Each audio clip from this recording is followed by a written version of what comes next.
wasn't filming when he was filming.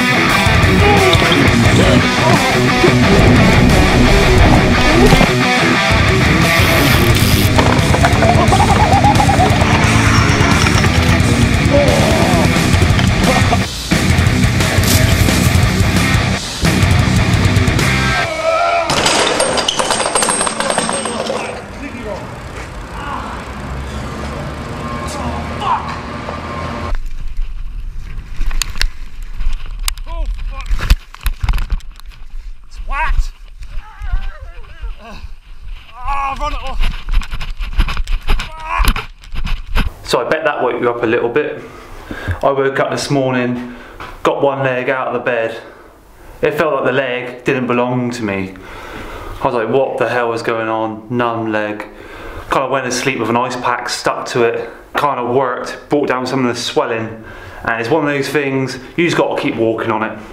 This morning I could hardly walk on it, but been walking around now, it's not feeling too bad. And yeah, I've been crashing for years. And I said about the whole 540 issue, when you crash on your hip.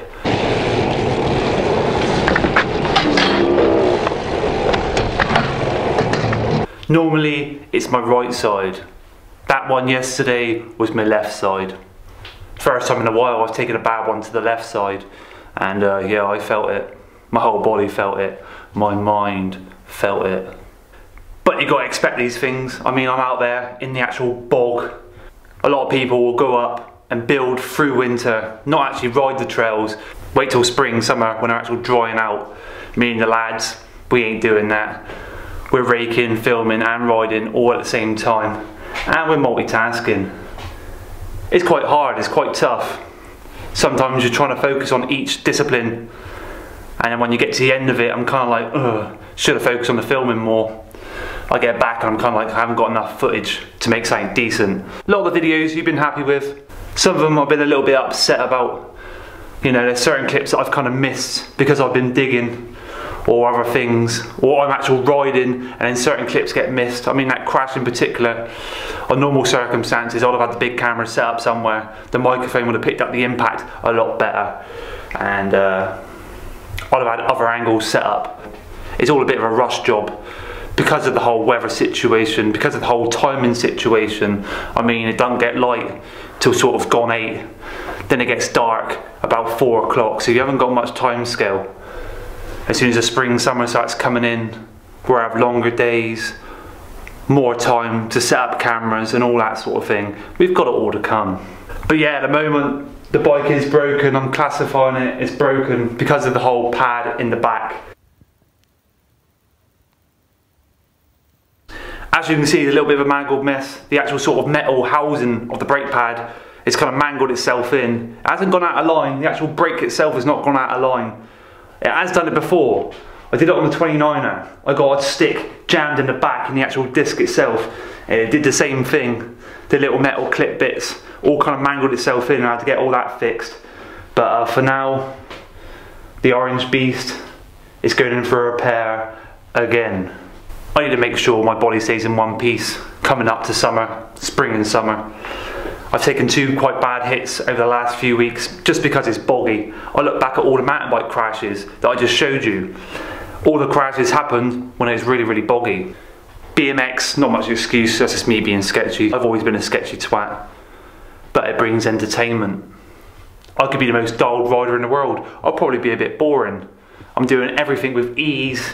You're kind of like, right, okay. But because I'm sketchy, you never know what's going to come around the corner. And that's kind of the good thing. You can all relate to me. That's what I feel. That's why I kind of started these vlogs. Because I was kind of watching other vloggers online. They're the big pros and stuff, and they're doing everything so easy.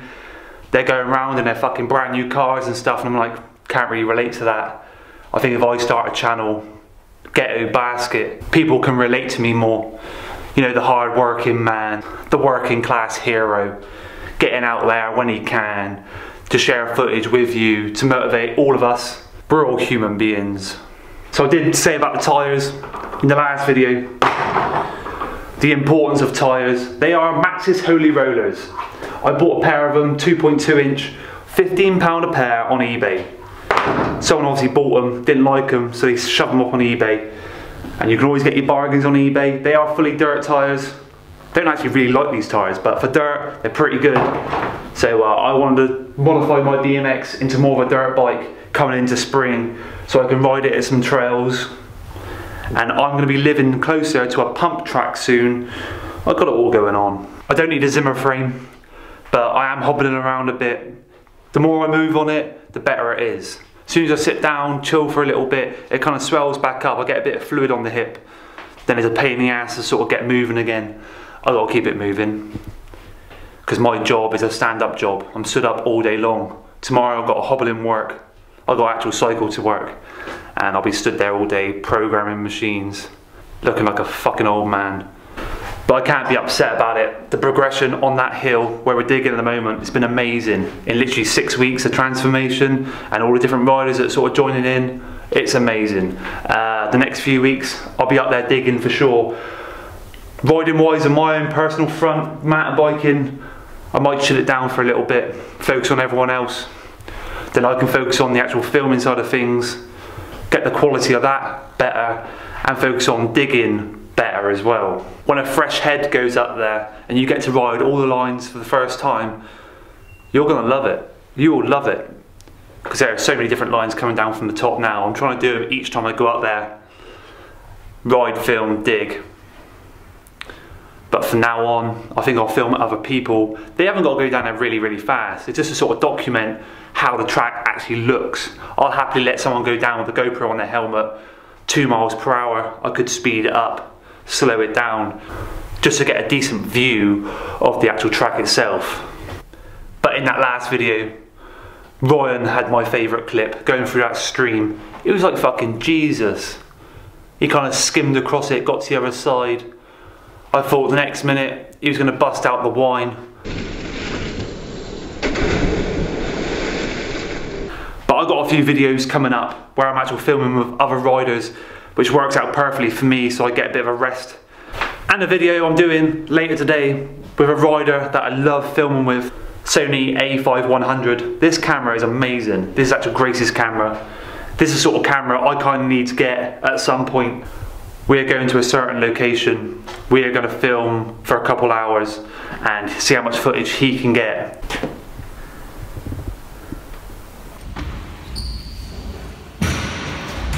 And when it comes to my discussion videos that I normally do midweek when the weather's shit, any ideas?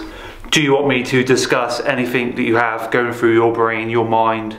You just got to chuck it in the comments and I kind of look through them and I kind of use that as a discussion. That's where a lot of the discussions come from.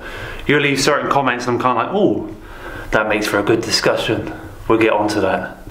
So this is kind of like an update vlog. Yeah, I share with you loads of crashes, so you can understand each time I do take a hit, as I'm a bit older, I'm 31 in 2 weeks' time. It takes a little bit longer for me to recover, just a few extra days. But sometimes I have to spend a couple days recovering because of work and all that crap. But eat healthy, drink healthy, it helps out sometimes. If you go back through my YouTube videos and you click on building an enduro mountain bike trail, it was about 6 weeks ago, and you'll find in that video when I first walked out on that hill that I'm currently digging on, there was nothing. It was a blank canvas. If you remember, I was peeing in a bush and I found that spot. Then a couple of weeks after, we all started putting work on that hill, and the transformation already, that's what keeps you going. And that's a good reason why I did these videos. A little bit of a selfish reason, but I knew other people would enjoy them as well because it motivates them to get out to their spots. And it's crazy. I went back and looked at that video this morning.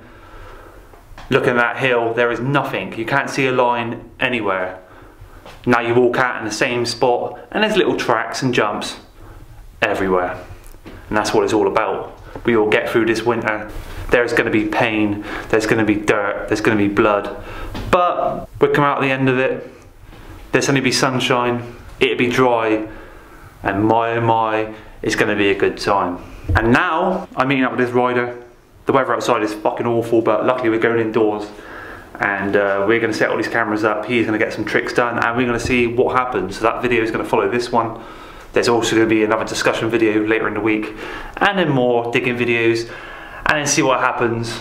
with the bike situation. People keep asking me where Kingscliff is. I keep telling you where it is. Turn up. It's a free country. None of us are bellends up there. We'll hand you a tool. You help us dig. If you've got any ideas whilst you're up there, get on it. We're trying to keep it as natural as possible, just so the forestry don't moan and kick off. Lewis is still working on his 30-footer. That was going to actually be the plan today. I was going to test out my forks and shit yesterday and then have a little go on that 30-footer today.